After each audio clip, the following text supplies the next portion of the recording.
It's Monday morning and you're the IT director of a bustling mid-sized company. You're going through your daily emails, maybe sipping on your morning coffee, thinking about your to-do list for the week. Everything is quiet. Too quiet. Suddenly your phone buzzes, then another ping, then an explosion of pings. You glance at your phone, it's a flood of notifications from the Security Operations Center, SOC. One of the servers is down, multiple systems are unresponsive, and ransomware messages are flashing across everyone's screens. The company is under attack. What do you do? What's your first step? The office is in chaos, the CEO is breathing down your neck, and employees are panicking. Do you run around screaming everyone for themselves like it's a bad action movie? Or do you calmly whip out your incident response plan and become the hero who saves the day? If you have a solid IRP, you're in the second scenario. If you don't, well, let's just say it's going to be a long day. Chapter 3. The cyber attack unfolds. A real-time incident response. Back to our story, it's 10 a.m. and the attack is escalating fast. Ransomware has taken over multiple systems and you can't access critical business files.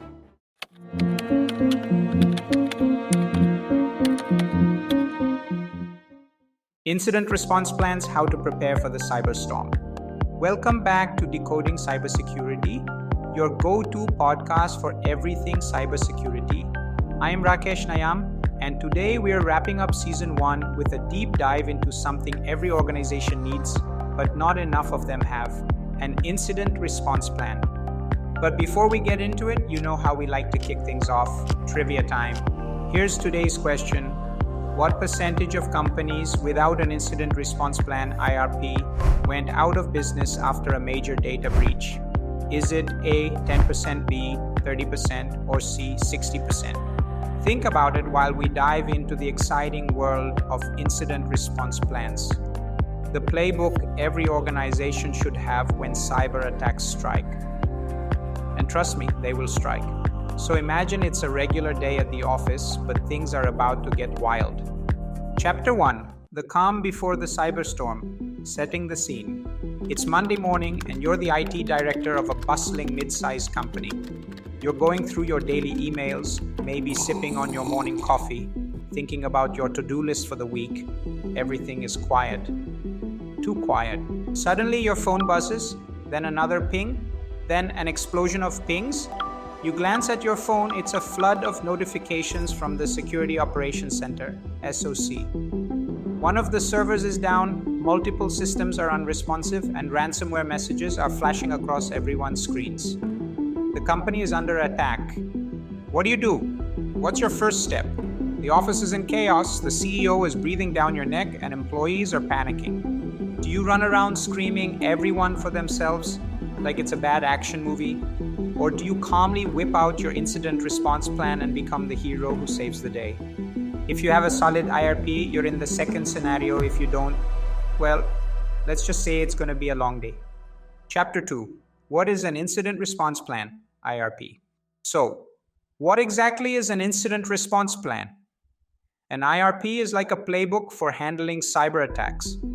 It's a step-by-step guide that helps your team respond to an incident quickly and efficiently, minimizing the damage and getting things back to normal as fast as possible. Here's how it works. Preparation. This is the pre-game stage. Your team creates the plan, assigns roles, and makes sure everyone knows what to do when an incident happens. Identification. When a potential security incident occurs, the first step is to identify if it's real. Is it an actual attack or just a false alarm? Containment. If it's real, the goal is to contain the threat, stop it from spreading. Imagine isolating infected systems like quarantining a virus to prevent it from spreading. Eradication. After containing the threat, your team works to remove the malware, hacker, or whatever caused the incident. Recovery. Once the threat is gone, it's time to bring systems back online, ensure they're secure, and return to business as usual. Lessons learned. This is the post-game analysis. Your team reviews what happened, what went wrong, what went right, and how you can improve for next time. Without this plan, an attack can cause massive chaos. But with it, your team knows exactly what to do, and they can execute the plan calmly and effectively. No need for panic. Chapter 3: The cyber attack unfolds. A real-time incident response. Back to our story, it's 10 a.m. and the attack is escalating fast. Ransomware has taken over multiple systems and you can't access critical business files. But here's the thing, you were prepared. You've got your incident response plan in place. Step 1, identification. The first step is to figure out exactly what's happening. Your SOC team is working quickly to identify the scope of the attack. You check the logs and see that the ransomware entered through a phishing email someone clicked on earlier this morning. A classic mistake.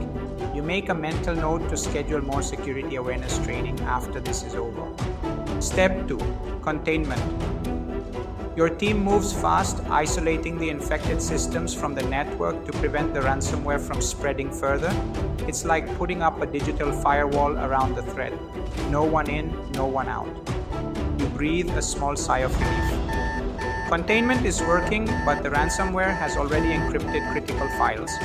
The hackers are demanding $500,000 in Bitcoin for the decryption key. Yeah, that's not happening, you think. Time to move on to the next phase. Step 3, eradication. With the infected systems isolated, your team works to remove the ransomware. They use backups to restore the compromised machines, patch vulnerabilities, and ensure no traces of the malware remain. At this point, you're thinking, we've got this. But just when you think it's over, something strange happens. Chapter 4, the twist. The attack isn't over. As you're wrapping up the incident, you notice something odd. One of your critical databases, which wasn't hit by the ransomware, is acting strange. Files are being accessed, modified, and downloaded rapidly, but it's not coming from the ransomware attack. Turns out, while your team was focused on the ransomware, a second attack was quietly unfolding in the background, a data exfiltration attack. The hackers used the chaos from the ransomware attack as a distraction, while they stole sensitive customer data from under your nose. Talk about a twist. Your IRP didn't account for this, a dual attack. And now, not only do you have to deal with recovering from ransomware, but you've got to notify customers, regulators, and lawyers that their personal data might be compromised. Chapter 5, real-life example, the Maersk incident. This might sound like a nightmare scenario, but it's exactly what happened in real life to companies like Maersk during the NotPetya ransomware attack in 2017. Maersk, the largest shipping company in the world, was hit by ransomware that spread across their entire network, crippling their operations. The attack ended up costing them an estimated $300 million. But here's the thing, they didn't have a proper incident response plan in place. They were scrambling to figure out what to do as the attack unfolded, which only made things worse. Eventually, they had to rebuild their entire IT infrastructure from the ground up, taking weeks to fully recover. Maersk learned the hard way that having a solid IRP isn't optional, it's essential. Chapter 6, how to create a solid incident response plan. So how do you avoid being the next Maersk? You need a solid incident response plan. Here's a quick guide on how to create one. Assemble your team. Your IRP team should include key personnel from IT, security, legal, HR, and management. Everyone needs to know their role when an incident happens.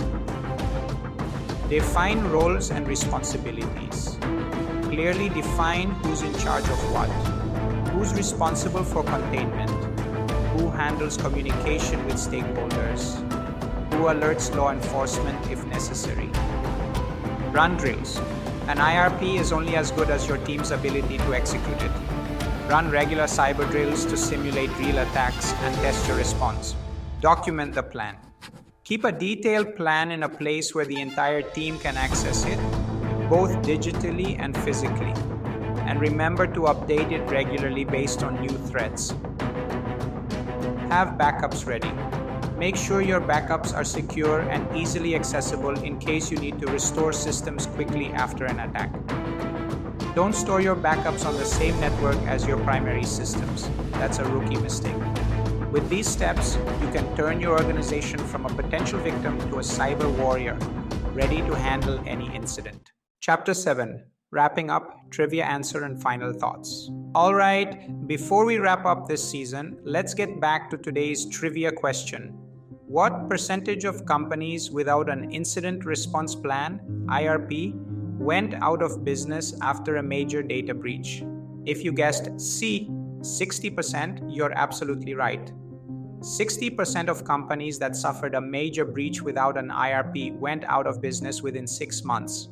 That's a scary number, but it shows just how important it is to be prepared. So, what's the big takeaway from today's episode?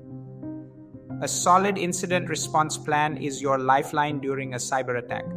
Without one, you're scrambling in the dark, trying to figure out what to do while your business burns. With one, you have a clear path to follow, and you can turn potential chaos into a controlled response. That wraps up Season 1 of Decoding Cybersecurity. Thank you so much for joining me on this journey through the world of cybersecurity.